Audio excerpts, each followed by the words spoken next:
Good afternoon. Background দেখেই বুঝতে পারছো আমি বড় মেয়ের বাড়ি এসেছি।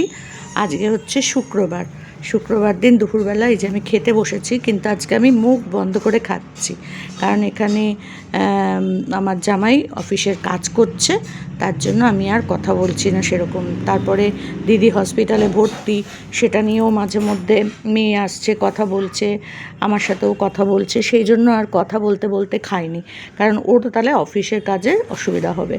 তো আজকে হচ্ছে গরম গরম ইলিশ মাছ ভাজার তেল, আর মাছ ভাজাটাও নিয়েছি পাতে, দেখতেই পাচ্ছ। আর মাছ ভাজা তেল আমার তো খাবার জিনিস হলেই পছন্দ, তোমরা তো সবাই জানো। তো সেখানে যদি ইলিশ মাছ হয় আর ইলিশ মাছ ভাজার তেল হয় গরম গরম, তাহলে কেমন হবে, আমার জিভ দিয়ে জল পড়বে কতটা সেটা তো তোমরা জানোই। আর আমার তো একটু খাওয়া অভ্যেস আছেই। তো আর লোকের বাড়ি ফ্রিতে পেলে তো আরোই ভাত বেশি হয়ে যায় আমার। তোমরা তো এমনিই দেখো আমি ভাত বেশিই খাই, তো আর এই সব পেলে লোকের বাড়িতে জমিয়ে জমিয়ে খাই। আমি কি করব বলো। তো যাই হোক, তোমরা যেরকম ভাববে আমি সেরকম। তো এবার দেখো, বলতে গিয়েও আমার না জিভ দিয়ে জল চলে আসছে। ওই যে মাখাটা দেখছি আর মনে হচ্ছে আজকেও যদি একটু ইলিশ মাছ ভাজার তেল পেতাম তাহলে যে কী ভালো হতো। তো মাছটায় প্রচণ্ড কাঁটা, জানো তো, মাছটা মারাত্মক কাঁটা, কারণ এটা হচ্ছে পেটির পিস না, ওই জন্য। তো চলো প্রণাম করে খাওয়া শুরু করলাম। ও হো রে, খাচ্ছি আর আমার মুখটা তোমাদেরকে কি বলবো, জিভে জল চলে আসছে। তো যাই হোক, লঙ্কাটা মোটামুটি ঝাল ছিল, খুব একটা ঝাল ছিল না জানো।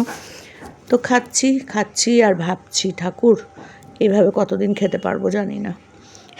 মানে লোকের বাড়ি ঘুরে ঘুরে শরীরটা তো ভেঙে যাচ্ছে, বয়স হয়ে যাচ্ছে, এরম করে কি আর লোকের বাড়ি যেতে পারবো? তবে হ্যাঁ, তোমরা কিন্তু বলতে পারবে না যে সমাধি এখন লোকের বাড়ি যায়। এখন কিন্তু আমি যাওয়া অনেক বন্ধ করে দিয়েছি।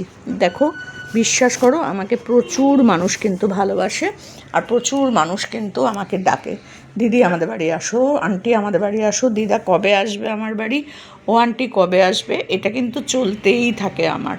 কিন্তু বিশ্বাস করো, তাদেরকে না বলতেও আমার খুব খারাপ লাগে যে এত ভালোবেসে ডাকে, তাহলে একবার ঘুরেই আসি, কি আছে, একটা মানুষের বাড়িতে গিয়ে ঘুরে আসবো, খাওয়া দাওয়া করবো, গল্প গুজব করবো, একটু ভিডিও করব, এই তো, এর থেকে তো বেশি কিছু নয় রে বাবা। না আমি তার বাড়ির সব খাবার খেয়ে নেবো, আর না সে ফতুর হয়ে যাবে আমাকে খাইয়ে, কোনোটাই না। ভালোবাসার আদান প্রদান, তাও মানুষের যন্ত্রণা জ্বালা। হ্যাঁ, এই তো লোকের বাড়ি ঘুরে ঘুরে খাই, লোকে আমাকে ডাকে, ভালোবেসে ডাকে, যাই। তোমাদের ডাকে না, তাই তোমাদের হিংসা, আর কি বলবো বলো। তো যাই হোক, এবার ঠান্ডা জল একটু বার করে দিল মেয়ে। শরীরটা আমার ভালো না, আমি মেয়েকে বলছি যে এত ভাত দিয়েছিস কেন, আর সত্যি করে ভাত পাতে দিলে না আগে আমি তুলে দিই। তো ওই যে মেয়েকে বলছি খেতে পাচ্ছি না, কারণ শরীরটা সত্যিই আমার প্রচণ্ড খারাপ।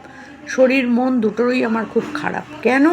মন কেন খারাপ সেটা তোমাদের কাছে ব্যাখ্যা করতে পারবো না, কিন্তু শরীরটা ভালো নেই। মন ভালো না থাকলে শরীরও ভালো থাকে না, যাই বলো তাই বলো।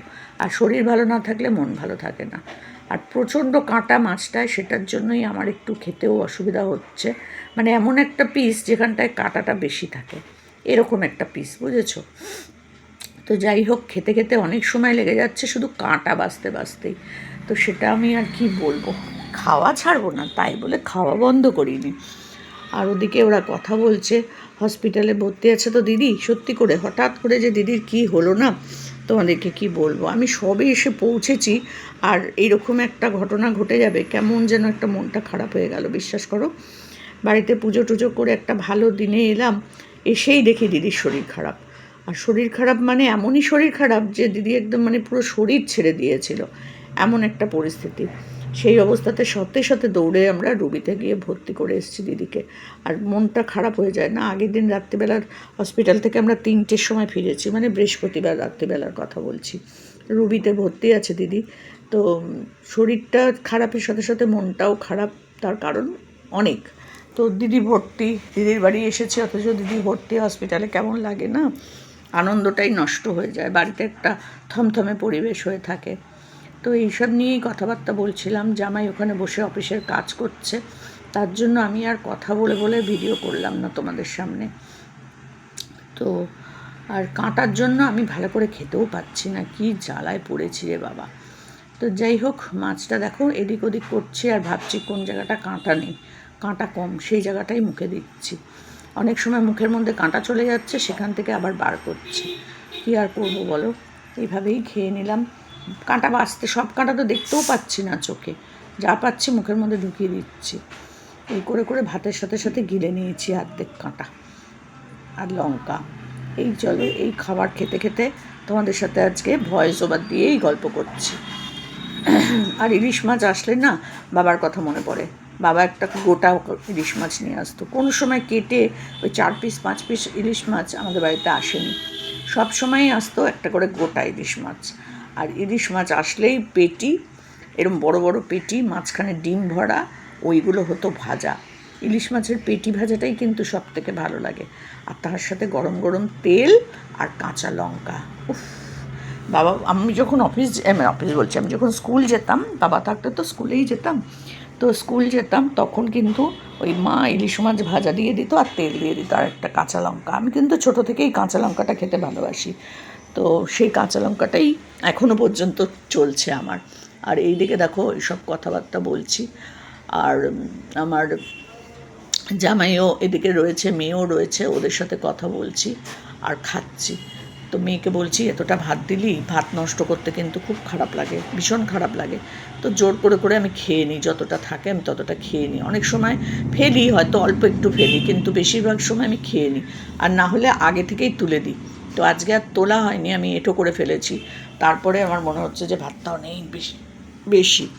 তো চলো এটা খেয়ে নিই, তারপরে আবার আলু পটল দিয়ে চিংড়ি মাছ আছে, সেটাও খাবো। খাওয়া বাদ নেই, বাবা যাই বলো তাই বলো, শরীর যতই খারাপ হোক, যতক্ষণ খেতে পাচ্ছি ততক্ষণ খেয়ে যাব, ততক্ষণ মানে যতদিন ডাক্তার না বারণ করবে যে আপনি এইটা খাবেন না, ওইটা খাবেন না, সেইটা খাবেন না। ডাক্তার আমাকে 3টে জিনিস বারণ করেছে, সেই 3টে জিনিস কিন্তু আমি খাই না, একদমই খাই না।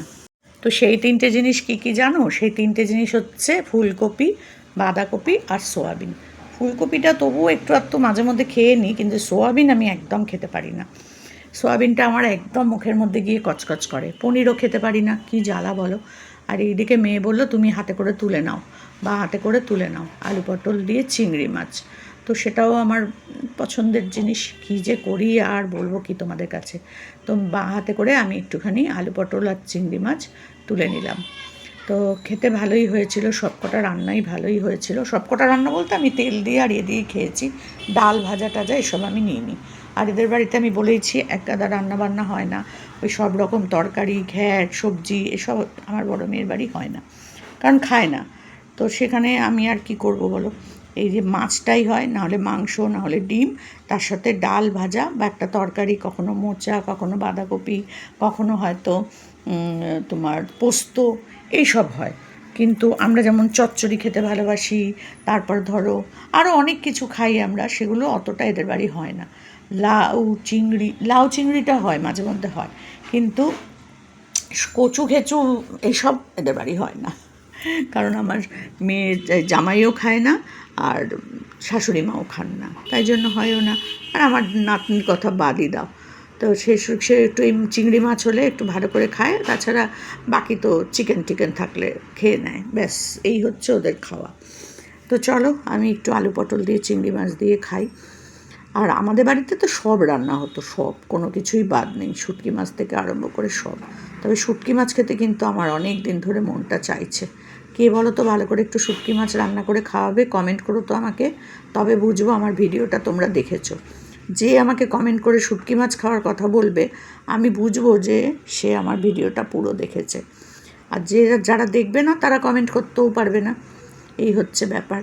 তো দেখি কে কে আমার ভিডিওটা আজকে দেখছে, যে আমি কি খেতে ভালোবাসি, কার বাড়ি যাব এই মাছটা খেতে, কে আমাকে খাওয়াতে পারবে, তা দেখি আজকে তোমরা কতটা আমাকে ভালোবাসো। শুটকি মাছ দিয়ে হবে পরিচয় তোমাদের। তো দেখো বড় বড় করে গাল তুলছি যাতে তাড়াতাড়ি খাওয়াটা শেষ হয়ে যায়। এমনিতেও আমি একটু বড় বড় গাল তুলে খাই, তাই জন্য আমাকে অনেকেই আগে অনেক কথাই বলেছিল, কিন্তু আমার তাতে পাত্তা দেওয়ার স্বভাব নাই, বিশ্বাস করো। লোকের কথায় কান দিয়ে আমি খুব একটা চলি না, আমার যেটা মনে হয় আমি সেটাই করি। তবে হ্যাঁ, কিছু জিনিস শুনতে হয় লোকের, সেটা অবশ্যই শুনি আমি। তো দেখো আস্তে আস্তে বসে বসে খাচ্ছি, কিন্তু শরীরের পজিশনটা খুব একটা ভালো নেই, মনে হয় প্রেশারটা ফল করেছে। আবার যাই হোক, খেয়ে দিয়ে উঠে একটু মাপবো, এর বাড়িতে একটা প্রেশার মাপার যন্ত্র আছে, তো সেটা একটু মাপবো। মেপে দেখবো যে প্রেশারটা কমেছে না বেড়েছে, যে শরীরটা এতটা খারাপ লাগছে। আসলে জগন্নাথ পুজোর দিন আগের দিন 2 দিন ধরে খুব খুব মানে খাটাখাটনি হয়ে গেছে, মানে যেটা আমার শরীরের ওপর দিয়ে ধকলটা গেছে, বুঝেছো তো। তো যাই হোক, বাড়িতে পুজো থাকলে তো সেটা করতেই হবে। এই যে দেখো আমি বলছি কোনো রকমে খাচ্ছি, জোর করে খাচ্ছি, ভালো লাগছে না। তো ফেলতে খুব কষ্ট হয়, মেয়ে বলছে না পারলে ছেড়ে দাও। তাই আমি বললাম না থাক, কষ্ট করে হলেও খেয়ে নেবো, অনেক দাম, মানুষ খেতে পায় না, সেখানে আমি ফেলে দেবো, সেটা আমার খুব গায়ে লাগে। তো যাই হোক, একটু কষ্ট করে খেয়ে নিলাম। বিকেলে আর কিছুই খেতে পারবো না, কারণ এমনিতেই এখানে দেরি করে খাওয়া হয়, তারপরে আবার বেশি ভাত খেলাম, তো বুঝতেই পারছো। আর ঠান্ডা জল এটা না খেলে তো বুক পেট গলা সব শুকিয়ে যাচ্ছে খেতে খেতে, যতই তোমরা বারণ করো। এইটা আমি শুনতে পারি না, কি করব বলো, এই ঠান্ডা জল খাওয়াটা। আমি আসবো বলেই আরও 1 বোতল জল রেখে দিয়েছিল ওরা ফ্রিজে, নাহলে খুব একটা ঠান্ডা জল এরা খায় না। তো এদিকে এখানে আবার এদের সাথেও একটু একটু করে কথা বলছি আর খাচ্ছি। এই হসপিটাল নিয়েই কথা হচ্ছে, দিদির হসপিটালটা হয়তো চেঞ্জ করবে পিয়ারলেসে বা আরএন টেগোরের তো সিট নেই বললো, তো পিয়ারলেস এইসব জায়গায় কোথাও নিয়ে যেতে পারে, এইসব নিয়েই কথা হচ্ছিল। কি আর করবো বলো, ওই কথা বলতে বলতে মুখ বন্ধ করেই আজকে খেয়েছি, আর তোমাদের সাথে পরে ভয়েস ওভার দিয়ে দিলাম। এটাও তো করা যায় বলো, চুপচাপ বসে খাবো যাতে আমার গলায় না আটকে যায়, কাঁটা না ফুটে যায়। এবার থেকে আমি এরকম করেই খাবো, চুপচাপ বসে খেয়ে নেবো, পরে ভয়েস ওভার দেবো। কেমন হবে ব্যাপারটা বলো তো। তবে হ্যাঁ, আমি কিন্তু জানতে চাই শুটকি মাছ কে কে খাওয়াবে। আর এই দেখো আমার খাওয়া হয়ে গেল, বুকের মধ্যে আটকে যাচ্ছে খেতে গিয়ে, বুকে আটকে যাচ্ছে, সেটাও আমার কষ্ট হচ্ছে। তাই আমি আবার একটু বুকে হাত দিলাম, আর এই দেখো ঠান্ডা জলটা আবার একটু খেয়ে নিলাম। এবার খেয়ে দিয়ে উঠে গিয়ে একটু শোবো, শরীরটা ভালো লাগছে না, আসলে ঘুম হয়নি তো। আগের দিন 3টের পর তো বাড়ি এসেছি, শুতে শুতে প্রায় 3:30 পৌনে 4টে, তো সেই জন্য ঘুমটাও ভালো করে হয়নি, সকালবেলা ঘুম ভেঙে গেছে। তো সেই জন্য একটু শোবো, শুয়ে রেস্ট নিয়ে তারপর বিকেলে যাবো আবার দিদিকে দেখতে। তো দেখা যাক, এই অবধি তো তোমাদের সাথে শেয়ার করলাম, আর আজকে খাওয়ার ভিডিওটা একটু অন্যরকমভাবেই তোমাদের কাছে দিলাম। কেউ কিছু রাগটাগ করো না কিন্তু। আবার দেখো খেতে গিয়ে হাঁপিয়ে গেছি, তোমরা কি হাঁপাও আমার মতন খেতে বসে? মনে হয় না, আমিই হাঁপিয়ে গেছি। তো চলো, খাওয়া দাওয়া কমপ্লিট। এই যে আমার আবার একটু স্বভাব আছে পাতে একটু জল ঢালা, ঠান্ডা জলটাই ঢেলে দিলাম, আর নুন দিয়ে একটু হাতটা রগড়ানো, তাহলে এই মাছের গন্ধটা একদম চলে যায়। তো আজকের ভিডিওটা তোমাদের কেমন লাগলো অবশ্যই জানিও, নতুন বন্ধুরা সাবস্ক্রাইব করে দিও, আর আমি টাটা করে দিলাম তোমাদেরকে। কমেন্ট কিন্তু করবে, শুটকি মাছ কে খাওয়াবে।